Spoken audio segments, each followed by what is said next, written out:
You're listening to Bridge the Gap Season 4, a podcast dedicated to inform, educate, and influence the future of housing and services for seniors. This podcast is powered by supporting partners Propel Insurance, Enquire, LTC REIT, the Bridge Group Construction, and Solinity. Learn more at btgvoice.com. Welcome to Bridge the Gap podcast, this senior living podcast with Josh and Lucas. We have a great guest on today. You're going to want to sit and listen to this for sure, no matter what you're doing. We want to welcome Jane Rohde. She's with JSR Associates, and she's been an architect and a designer in the industry for so long. Jane, welcome to the program. Thanks so much, Lucas. Josh, good to be here.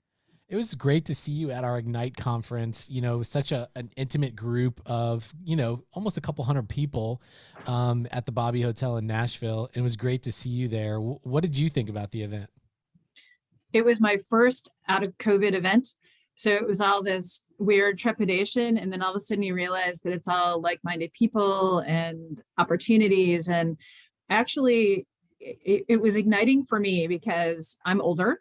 And I got to see younger people who were there. And I spoke to one young guy. He was like 24. He's like, I was born in 1994. And I'm like, great. Oh my gosh, he could be my grandson. But he was interested in the industry. And so that was very exciting for me. The other part was I met a couple of people who synergistically have experience in some things I've been trying to figure out. And when you get those kinds of networking opportunities and sit and doodle on the back of coasters in this case, on the rooftop garden, after the amazing presentation that we had from Scott Hamilton, it was just like after all those different pieces and parts, and we sat until it got dark to figure out the world of the future of small residential assisted living. So for me, it was a great start to getting back into meeting and being with people again. So let's talk about the things that are quote unquote burning on your heart and the things you're trying to quote unquote figure out.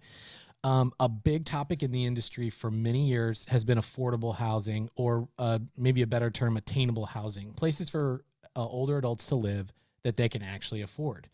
It's been a very difficult solution or problem to solve. You have something that you've just launched. It's a not-for-profit called Live Together. Talk to us about this new launch and the reasons behind it.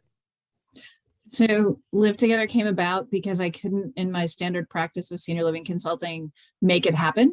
And so as we were evaluating the gaps and seeing the different gaps, it was like, all right, how do we recreate everything that I've learned in 30 years? How do we take all those different lessons learned from the US, from China, from all these places we've worked, and recreate something that is an intergenerational model? We know people do better when they have more normalcy in their lives. We have segregated folks, and it's in the financial market, it's in the economic market. We have done it by age, by ageism. We've done it by ethnicity and religion and all these different things that we've separated people instead of bringing them together.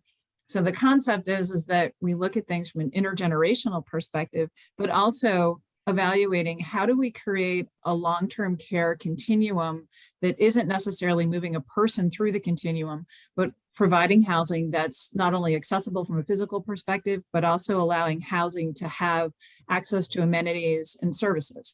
So the University of Buffalo did a wonderful job of redefining universal design as being something that's not only accessible physically, but it's also accessible to amenities and services. And that would be healthcare, food, people, access to children, access to animals.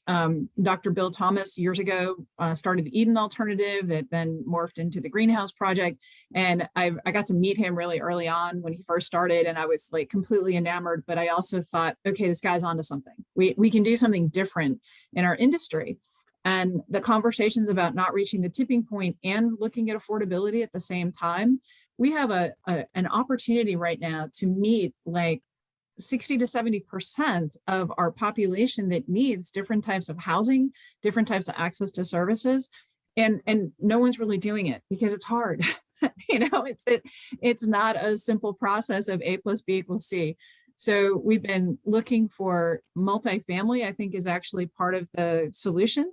because multifamily is looking at different types of affordable solutions, but now we want to mix that in with access to services and amenities. And that's how we've started looking at the continuum, whether it's a virtual village that you start with, or you start with evaluating who your community resources are that are existing and build off of those. But you have to have the collaboration and the partnerships in order to make any of this happen.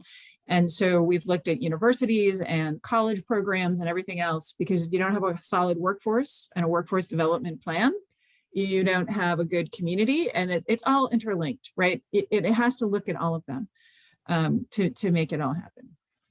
Wow, that is a lot to unpack, Jane. You just gave us a lot to talk about, and we're going to try to squeeze this into 20 minutes. So there may be a part 2 that has to happen here, Lucas. I'm not really sure. So intergenerational, you talked about a lot of different things. You know, one of the, I think the secrets here that we could dive into with you is the strategy for execution, because I think in talking with people over the last several years, it's kind of become a little bit of a buzzword. So I think people recognize the benefits, but to your point, it's not easy. It's not a typical, hey, we've got a cookie cutter developer model that we can just go plant in all these things and magically intergenerational programming and housing happens. So what are some of the steps that you're taking to try to figure this out that could help to influence our audience who also would love to be part of helping figure that out? So I think that if you look at intergenerational from the living perspective, so I'll give you an example, is probably the easiest way to do it. So when we were looking at this, we thought, all right, if we have students that are in nursing programs, social work programs, et cetera, and they need to do practicum, how come they're not living with elders to understand that? So part of it became looking at if we have families combined with elders and all the apartments or building units are completely accessible.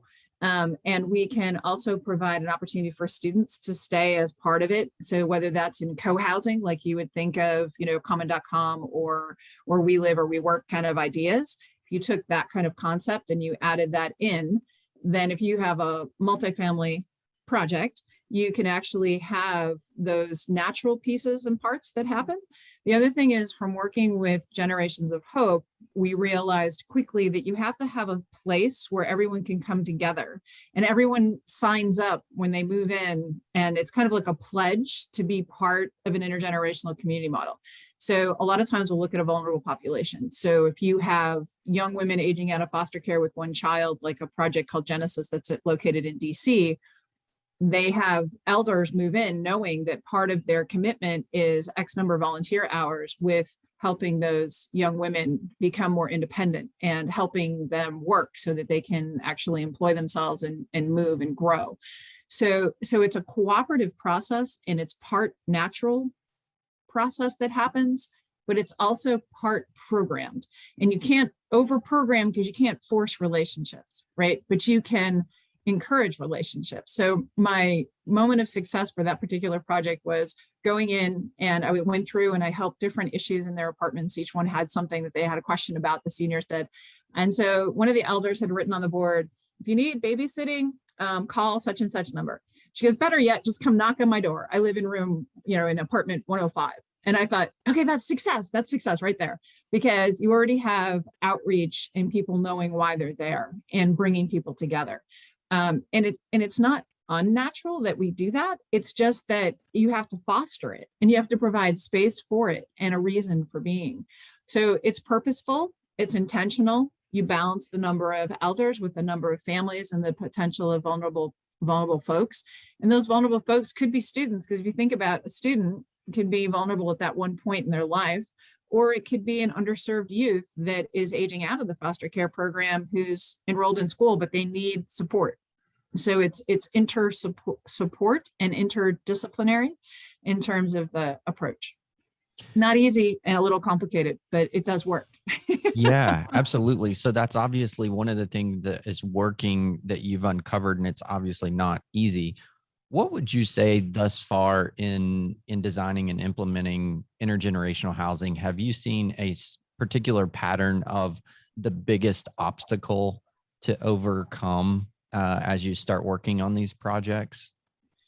There are some regulatory barriers. So I had a woman, Christine Foster, she contacted me out of the Corning, New York area. And she goes, I've been to your presentations. I want to do this.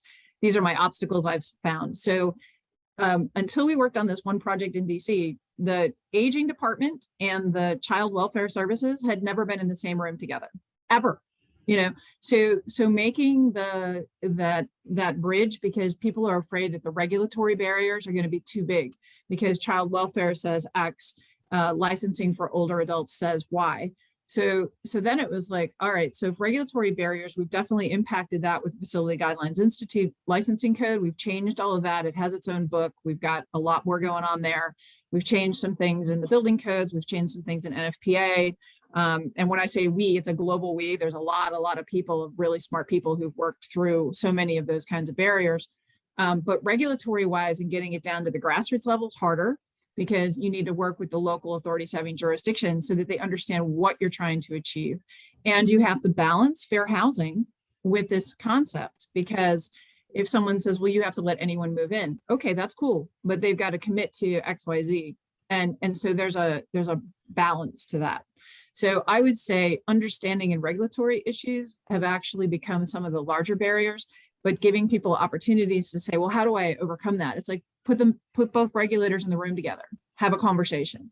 So the Mathers Institute always says, have a cup of coffee, and over a cup of coffee, anything can happen. So, I've heard many people who are trying to, in this space, are like, I drink a lot of coffee, because you're trying to help people get a better sense of where they're going.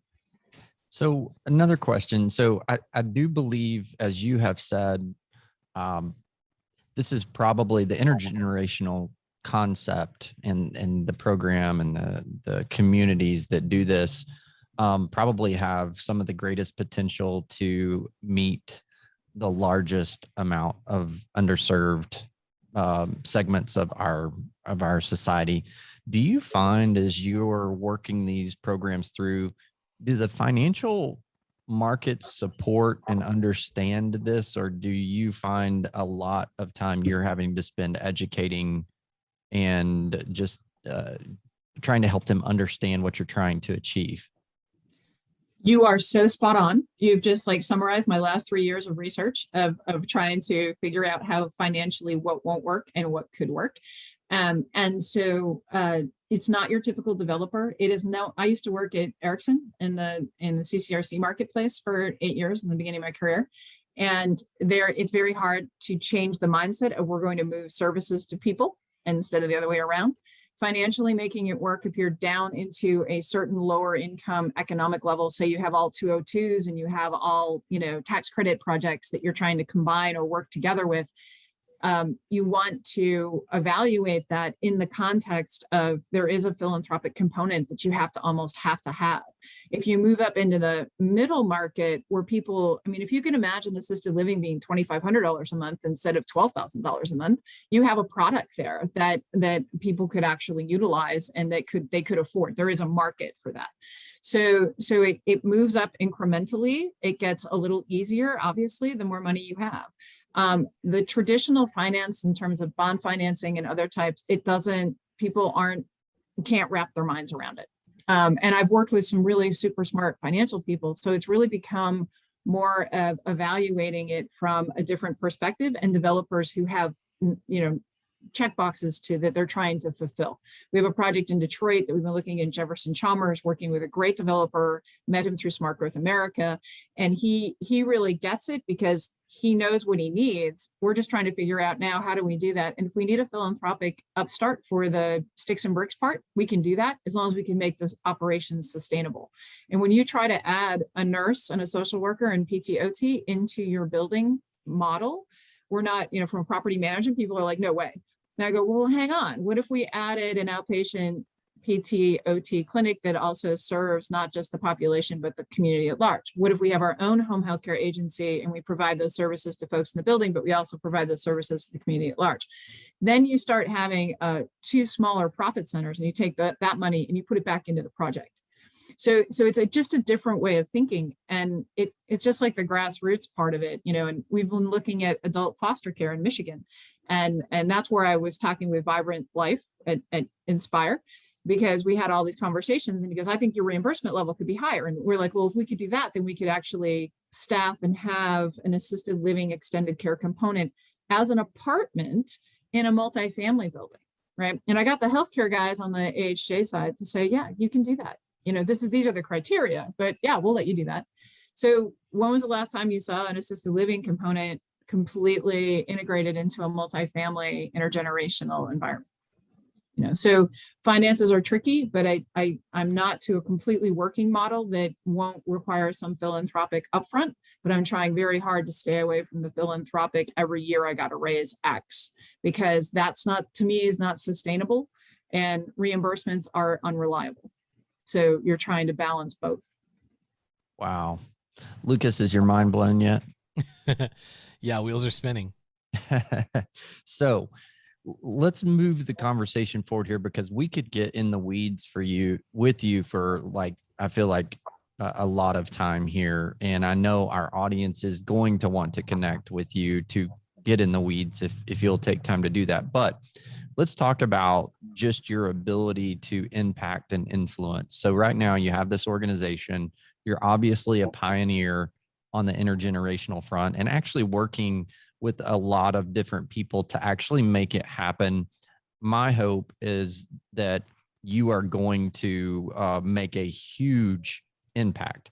But right now, what would you say with your organization and with you personally, what are the things that you need to come in place to kind of take this to the next level, where you have models in place that really can influence the industry to where more people can have the opportunity to do this in more markets? That's a super question, because we have that conversation a lot internally. So I think that we've set up 3 advisory councils, so that folks who are part of the council can also work on projects and be paid for services as they work through projects with us. And we have one as the Institute. So I would say funding is always a piece, right? It was why we created the nonprofit. That's why we did the motorcycle ride to Environments for Aging, so we could raise a little bit of money. So we raised some money there. We're working on United Way. We actually have a United Way code.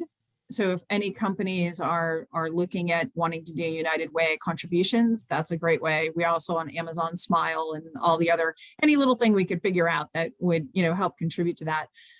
So we're also looking at AHRQ grants to do workshops, because we think that the workshop component is where we're going to be able to dig into the grassroots of a neighborhood and a community and figure it out. So we're looking at that for Cumberland, Maryland. We're looking at that for Meridian, Mississippi, and we're looking at that potentially for upstate New York and maybe Detroit. It's going to depend a little bit on the Detroit demographic of what we need there. So it's the seed money part, as you guys know. Like if you have a project, how many developers have said, if it's shovel ready, I'm ready. And so that's one of the reasons we created the nonprofit too, because we thought if we could raise monies, we could make more sites be shovel ready, right? Because there's always the zoning process. And when you can make zoning folks smile because you're doing something like this, I figured that was a great indication that we're onto something. So I would say that it's partially the funding for that, but it's also having additional partners who are interested in building the Institute, for example. What does person-centered care mean to you? What do you think is the best training that you could possibly give to someone that you're trying to train somebody to understand what person-centered care is, to understand the person as a whole, not as a diagnosis?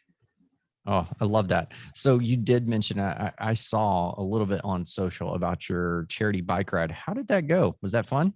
It was great. I also got to check off a bucket list. So for those of you who are Harley riders, you will know, or motorcycle riders, you'll know the tail of the dragon.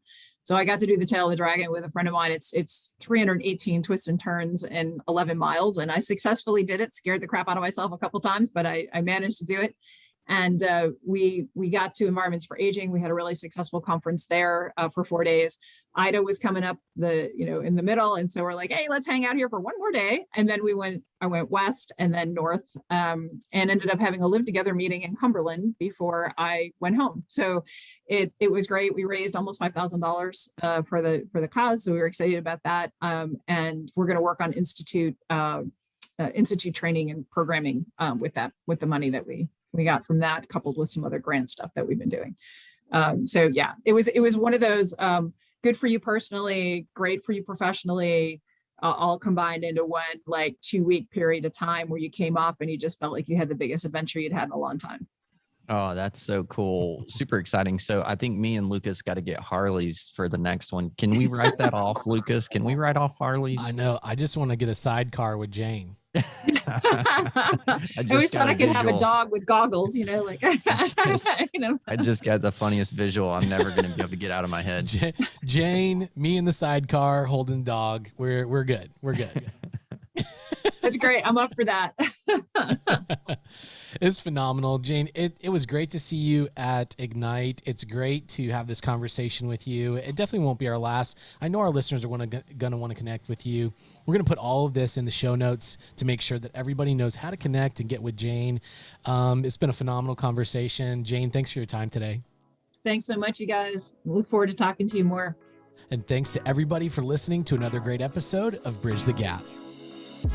Thanks for listening to Bridge the Gap podcast with hosts Josh Crisp and Lucas McCurdy. If you were informed, educated, or influenced by this episode, we want to know. Leave a comment on social media or contact us in the show notes. Powered by supporting partners, Propel Insurance, Enquire, LTC REIT, The Bridge Group Construction, and Solinity. Learn more at btgvoice.com.